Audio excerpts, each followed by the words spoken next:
Hello जी, नमस्कार। I am sure आपको अच्छे से पता होगा कि पिछले कुछ महीने से साउथ की फिल्में ज़बरदस्त कलेक्शन, छप्पर फाड़ कलेक्शन हो रहा है। वहीं बॉलीवुड की जो फिल्में हैं उन्हें कोई पानी तक के लिए नहीं पूछ रहा है। अभी बीते कुछ महीनों में हमने देखा ही सही, चाहे वो इसकी अजय देवगन की रनवे 34 हो या वो शाहिद कपूर की जर्सी, या अभी कल ही रिलीज हुई वो रणवीर सिंह की जयेश भाई। जोरदार नाम, जोरदार, लेकिन पिक्चर को कोई नहीं पूछ रहा है। तो जहां एक तरफ बॉलीवुड की पीछे की कई सारी फिल्में एकदम औंधे मुंह गिरी हैं, साउथ की फिल्में जबरदस्त कलेक्शन कर रही हैं, ऐसे में बॉलीवुड वालों को चाहिए कि भैया इंट्रोस्पेक्शन करें, कहां वो गलतियां कर रहे हैं। ये सारी चीजें सोचने के बजाय बॉलीवुड लगा है अपने ही पैरों पर कुल्हाड़ी मारने में, एंड अपने ही पैरों पर कुल्हाड़ी मारने या फिर अपनी ही कब्र खोदने की दिशा में 4 कदम आगे बढ़ चुका है बॉलीवुड। अब तक हम देखा करते कि बॉलीवुड में एक फिल्म के अंदर एक स्टार सन या स्टार डॉटर लॉन्च हुआ करता था।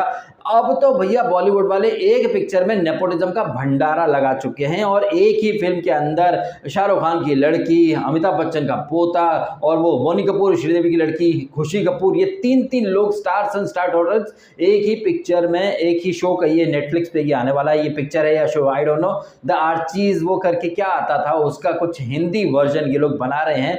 तो यहाँ पर शाहरुख की सुहाना, वो जानवी की छोटी बहन खुशी, और वो क्या नाम उसका, मैं नाम उनके, नंदा, क्या नाम है, अगस्त्य नंदा, उसके बारे में अमिताभ बच्चन, अभिषेक बच्चन बड़े बड़े ट्वीट कर रहे हैं। ठीक है भैया, वो तुम्हारे परिवार का है, तुम्हारा पूरा फर्ज बनता है, ड्यूटी बनती है, लेकिन जिस तरह से शाहरुख खान की पत्नी गौरी खान एक कसीदा पढ़ रही हैं सुहाना खान के लिए, my daughter you did it. अभी डिड इट तो ऐसे बोल रही हैं जैसे कि पता नहीं सुहाना खान ने कितने दिन भूखे प्यासे रहकर पैदल चलकर 1760 ऑडिशन दिए हो, 1760 रिजेक्शन, ह्यूमिलेशन सहे हो, उसके बाद पहला एक मौका मिला हो। जबकि ये सुहाना खान हो या फिर सारा खान हो, अनन्या पांडे हो या अगस्त्य नंदा हो या खुशी कपूर, जानवी कपूर, इन लोगों ने स्ट्रगल का एस भी नहीं किया है। और ये बात मैं इसलिए कह रहा हूं क्योंकि मैं खुद भुगते बैठा हूं बॉलीवुड के अंदर। मैंने आई थिंक 5 से 6 साल जूते घिस दिए, चप्पलें घिस दी, इतनी जगह, कभी महाड़ा, कभी आराम नगर यारी रोड, कभी मलाड, कभी गोरेगांव, कभी खार रोड, जो जहां बुलाता था लोकल ट्रेन पकड़ी, ऑटो के पैसे नहीं होते तो पैदल जाओ,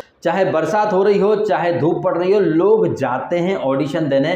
और वहां आप ऑडिशन रूम में घुसते हैं, आपको स्क्रिप्ट मिले, आपको पता चले किरदार क्या है, आप उसके लिए तैयार करो, उसके पहले ही कास्टिंग वाले या फिर फिल्म के प्रोडक्शन यूनिट वाले लोग बोल देते हैं कि भैया आपके लिए कुछ नहीं है, आपका फेस, आपकी पर्सनैलिटी मैच नहीं कर रही है। लेकिन स्टार सन और स्टार डॉटर्स को जब तक वो उस रोल के लिए पूरी तरह फिट ना हो जाए, उन्हें बाकायदा ग्रूमिंग, ट्रेनिंग सब कुछ दी जाती है। वो लड़के लड़कियां जिन्हें हिंदी बोलना तक नहीं आता, वो हिंदी को भी HINDI करके लिखते हैं, वो लड़के लड़कियां जो अमेरिका, लंदन में पढ़े रहते हैं साल भर, जिन्हें इस देश का कल्चर, भाषा कुछ भी नहीं पता, ऐसे लड़के लड़की, लुखे लुखियों के लिए ये इंडस्ट्री वाले रेड कारपेट बिछा देते हैं। तो यहाँ भेदभाव बहुत ज्यादा होता है। और अब यहाँ पर ये जो सुहाना खान जो लॉन्च हो रही है नेटफ्लिक्स के शो में, आप देखिए भैया, नेटफ्लिक्स जिसके बारे में सुनने में आया कि काफ़ी ज़्यादा ये घाटे में जा रहा है, काफ़ी ज़्यादा सब्सक्राइबर्स घट गए हैं नेटफ्लिक्स के, और नेटफ्लिक्स के जो करता धरता है वो लोग ब्लेम कर रहे हैं पासवर्ड शेयरिंग को। साहब अपने कंटेंट पे देख लो ना, नेटफ्लिक्स क्या है कि इंडिया में वोकपंथी का कहीं ना कहीं प्रचार करने आया, और इस चक्कर में नेटफ्लिक्स कहीं का नहीं रहा।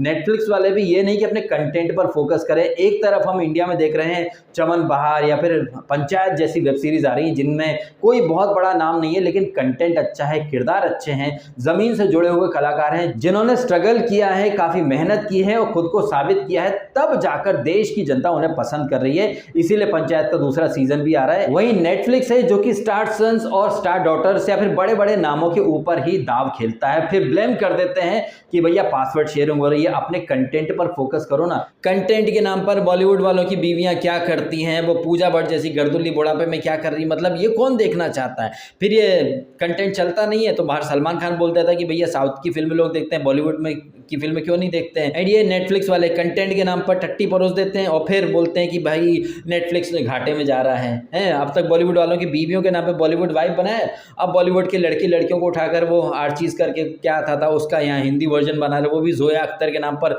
इतनी ओवर रेटेड, इतनी ओवर हाइप्ड। वो नेटफ्लिक्स जो दुनिया में डंका बजाने के बाद इंडिया में आया था सीक्रेट गेम लेकर, या वो करण जौहर की चुतिया पर लस्ट स्टोरीज लेकर, सोचा कि भैया यहाँ पर बहुत जबरदस्त तरीके से रूल करेगा, लेकिन निहायत ही बकवास और एक नंबर का चूतिया कंटेंट लेकर के आने वाला नेटफ्लिक्स, इसकी इंडियन ऑडियंस ने बैंड बजा करके रख दी है। लेकिन ये वोकपंथी के शिकार नेटफ्लिक्स वाले अभी भी सबक नहीं सीखना चाहते हैं। जिस डाल पर बैठे हैं उसी को काट रहे हैं। एंड डगाल सहित नेटफ्लिक्स वाले जिस गड्ढे में गिरेंगे उसी गड्ढे में इनकी कबर खुद जाएगी। हद से ज्यादा वोकपंथी, इंडिया को एकदम वेस्टर्न कंट्री समझने लगना और इंडियन ऑडियंस को टेकिंग फॉर ग्रांटेड लेना, बॉलीवुड वालों की बीवियां अब उनके बच्चों को पब्लिक के ऊपर थोपना, ये सब कहीं ना कहीं नेटफ्लिक्स वालों के विनाश का कारण तो डेफिनेटली बनेगा भाई।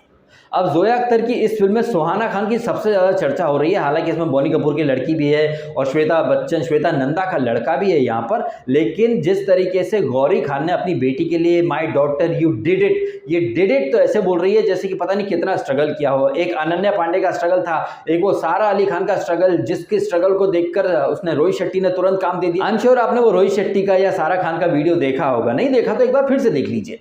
अब ये स्टार बन गई तो मैं बोल सकता हूँ ऐसे नहीं बोलते सर प्लीज मुझे काम दे दो। इसने ऐसा किया लिटरली। सैफ अली खान की बेटी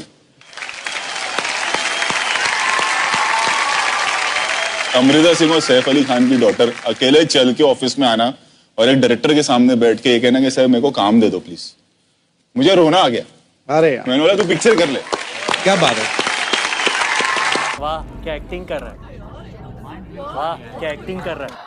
बंद करो हाथ जोड़ के मैं मोदी साहब से गुजारिश करता हूँ। वो बॉलीवुड यानी वो माया नगरी जहां पर इंडिया के कोने कोने से लड़के लड़कियां आते हैं स्ट्रगल करने काम की तलाश में। क्या रोहित शेट्टी किसी को भी ऐसे ही काम दे देंगे क्या कि वो लड़का लड़की आके बोल रहे रोहित शेट्टी जी हमको काम दे दो काम दे दो, क्या वो दे देंगे?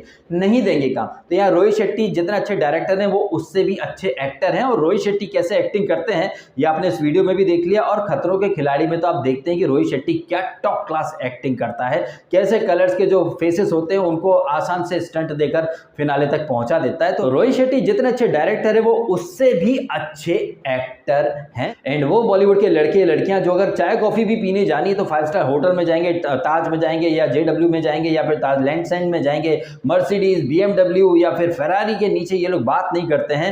ऐसे लोगों के लिए लोग कहते हैं कि यू डिड इट। भाई डिड इट तो ऐसे बोल रहे जैसे पता नहीं कितना उसने ऑडिशन देने गई हो, जबकि फोन पे बात हो जाती है जोया मेरी लड़की को काम दे दो, उधर बोनी कपूर बोलता होगा कि इसको काम दे दो, यहाँ बच्चन साहब ने बोल दिया। बच्चन साहब का तो फोन ही काफी होता है। अब जब से ये गौरी खान का ट्वीट वायरल हुआ है और सुहाना खान की ये जो तस्वीर वायरल हुई है, आप दिल पर हाथ रखकर बताइएगा ये कहीं से कहीं तक क्या आपको ये एक्ट्रेस या एक्टिंग मटेरियल दिख रही है? भाई साहब मुझे तो ये कहीं से कहीं तक एक्ट्रेस या एक्टिंग मटेरियल वाली नहीं लग रही है। अब आप यही देख लीजिए ना भैया, इन्होंने कुछ किया नहीं है ज़िंदगी में लेकिन इनके मिलियंस ऑफ फॉलोअर्स हैं। तो यहीं पर साबित हो रहा है कि सेलिब्रिटीज़ के लिए लोग कैसे पगला जाते हैं। अब यहाँ पर सेलिब्रिटीज़ की भक्ति से संबंधित कुछ बात मैं करने वाला हूँ जो कि आपको ध्यान से सुननी चाहिए, क्योंकि ये बात आपकी मेरी हम सबकी ज़िंदगी से जुड़ी हुई है। अब अभी जो मैंने एक बात कही कि बच्चन साहब का तो फ़ोन ही काफ़ी है या फिर शाहरुख का एक फ़ोन ही काफ़ी है, उसके बच्चों को वैसे भी काम मिलना ही है फिल्मों में, आज नहीं तो कल मिलना है। KKR जैसी टीम है उनके पास, उनको किसी चीज़ की कहीं कोई कमी है नहीं। तो ऐसे में यू डिड इट ये कहीं ना कहीं बहुत बड़ा वाला मजाक है। अब ऐसे बहुत सारे लोग हैं जो कि गौरी खान को, सुहाना खान को, शाहरुख खान को ब्लाइंडली सपोर्ट करते हैं। एंड आप यकीन नहीं मानेंगे ये वही लोग हैं जो मुझसे ये उम्मीद करते हैं कि मैं महंगाई के ऊपर या बेरोजगारी के ऊपर वीडियो डालूं। एक तरफ लोग नेपोटिज्म को ब्लाइंडली सपोर्ट करते हैं, वहां पर कोई मेरिट की बात नहीं करता है। वहीं दूसरी तरफ यही लोग जो नेपोटिज्म को और स्टार सन्स या स्टार डॉटर्स को ब्लाइंडली सपोर्ट करते हैं, वही लोग ट्विटर पे ट्रेंड करते हैं कि भाई रोजगार दो, बेरोजगारी खत्म करो। लेकिन बॉलीवुड के अंदर कोई ऐसी आवाज क्यों नहीं उठाता कि यहाँ इक्वल अपॉर्चुनिटीज दो? आप देखिए कोई भी युवा लड़का लड़की जब कोई नौकरी करने जाएगा तो उसको जो पहली सैलरी होगी कितनी मिलेगी भैया? 10,000, 20,000, 30,000, 25,000। IAS IPS बन गए तो अलग बात है भैया, वहाँ तो पे स्केल काफ़ी अच्छा होता है। लेकिन एक एंट्री लेवल पर ही अगर आप जा रहे हैं प्राइवेट में या फिर गवर्नमेंट जॉब में तो आपको 10, 15 या 20, 25,000 तक मिल जाएगा। लेकिन एक स्टार सन या स्टार डॉटर को पहली पिक्चर से लाखों करोड़ों मिल जाते हैं। तो भैया इतना जो भेदभाव है, इतना जो गैप है, इसके ऊपर कोई आवाज़ क्यों नहीं उठाता है? लोग सरकार से तो बड़ी उम्मीद करते हैं, लोग मुझसे भी उम्मीदें करते हैं कि मैं महंगाई के ऊपर, बेरोजगारी के ऊपर बोलूं। लेकिन जो लोग मुझसे ये उम्मीद कर रहे हैं कि मैं महंगाई या बेरोजगारी पर बोलूं, ये वही लोग हैं जो ब्लाइंडली नेपोटिज्म को जस्टिफाई करते हैं बॉलीवुड के अंदर, और जो 100 रुपये का टिकट होगा वो ब्लैक में खरीदेंगे 400 में, 500 में। 20 रुपये का जो पॉपकॉर्न मिलता है बाजार में वो सिनेमा हॉल में 300 का 400 का मिलता है। 90 100 रुपये का एक समोसा मिलता है। लोग उस चीज़ को तो ब्लाइंडली सपोर्ट कर देते हैं। वहाँ कोई क्यों नहीं बोलता कि भैया लूट मची है? ऐसी बातों के ऊपर कहीं कोई सवाल जवाब नहीं होगा। वो लोग जो ये कहते हैं कि हम टैक्स भरते हैं या हम वोट देते हैं तो सरकार से सवाल पूछना हमारा हक है, बिल्कुल हक है। लेकिन जिन फिल्मों के ऊपर आप हजारों रुपए फूंक कर आ जाते हो, उन सेलिब्रिटी से सवाल पूछना आपका हक है या नहीं है? एक आदमी की रिक्वायरमेंट क्या होती है? रोटी, कपड़ा, मकान। सिनेमा, मनोरंजन तो एक ऑप्शन है भैया, मिल गया तो ठीक है, नहीं तो उसके बगैर जिंदगी कोई खत्म नहीं हो जाती है। तो ऐसे सेलिब्रिटीज है, ऐसे बॉलीवुड जिनके ऊपर आप हजारों रुपए भी खर्च कर देते हो मनोरंजन के नाम पर, उनसे आप कोई सवाल जवाब नहीं करोगे। लेकिन एक बेसिक चीज अगर 1 रुपए, 2 रुपए, 10 रुपए, 20 रुपए, 100 रुपए, 500 रुपए भी महंगी हो गई तो भैया लोगों के गुर्दे छिल जाते हैं। लेकिन एक ऐसी चीज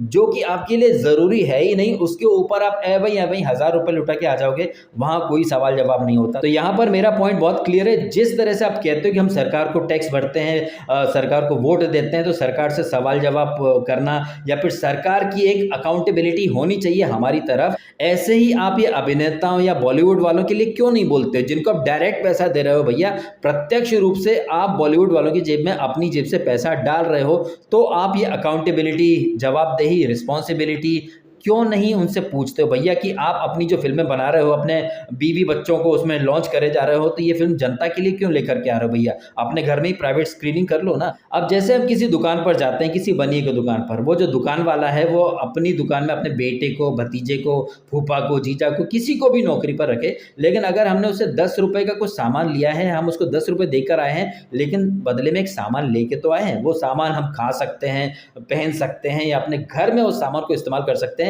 लेकिन सिनेमा को हम कहाँ इस्तेमाल करेंगे भाई साहब? है तो सिनेमा तो एक फालतू की चीज है जिसके ऊपर लोग हजारों रुपए खर्च करते हैं, लेकिन वहां कोई अकाउंटेबिलिटी, कोई जवाबदेही कोई तय नहीं करता है। वहां नहीं बोलेंगे भैया हमने इनको पैसा दिया, हम इनसे सवाल करेंगे, लेकिन सरकार के लिए बोलेंगे हम टैक्स भरते हैं, हम सवाल करेंगे। सरकारों से तो सवाल करना सबका कर्तव्य भी है और सबको करना भी चाहिए, लेकिन इन सेलिब्रिटी से कोई सवाल क्यों नहीं करता कि भैया आप विमल गुटखा बेचते हो या फिर आप ये आइसक्रीम वगैरह बेच रहे हो, चिप्स बेच रहे हो, लेकिन आप खुद इन चीज़ों को नहीं खाते हो। आप ये जो शराब बेच रहे हो, गुटखा बेच रहे हो, क्या आपकी बीवी बच्चे इसको खाते हैं? और ये जो आप कह रहे हो कि आपकी फिल्म देखने हम थिएटर में आए, उसके ऊपर हम 250 का 300 का टिकट लें, आप 1 महीने बाद ये पिक्चर टीवी पर रिलीज कर दोगे, तो हम टीवी पर क्यों नहीं देखें? और आपकी ये जो औलादे हैं, इन्होंने ऐसे कौन से तीर मारे हैं साहब जो आपने इनको यहाँ पर लॉन्च कर दिया है? हम इनके ऊपर पैसा खर्च क्यों करें? ठीक है, हम आपके फैन हैं, आपकी फिल्मों को हमने देखा है, काफ़ी अच्छी लगी, लेकिन आपकी औलाद में ऐसा क्या है भाई साहब? आपकी औलादों ने ऐसा कौन सा तीर मारा है कि इनके मिलियंस ऑफ फॉलोअर्स हो गए जस्ट बिकॉज कि ये आपके बच्चा या बच्ची हैं तो लोग इनको फॉलो करने लग गए? इनका खुद का क्या है?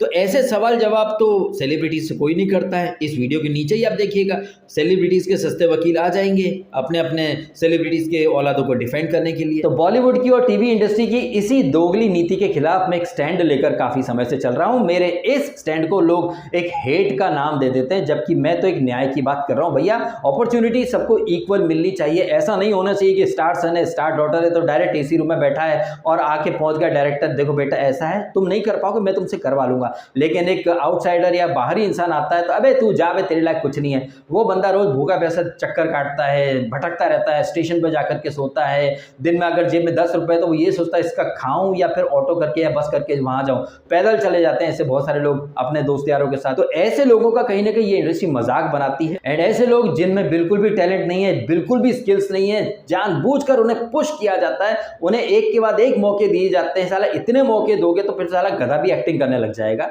तो ये जो दोगलापन है ना बॉलीवुड का, इसके मैं सख्त खिलाफ हूं। आपको ये बातें कैसी लगी कमेंट अवश्य कीजिएगा। वीडियो अच्छा लगा तो जैसे कि मैंने कहा शेयर जरूर कीजिएगा सभी मित्रों के साथ। आपने समय निकालकर वीडियो देखा, आपका बहुत बहुत धन्यवाद। Thank you so much.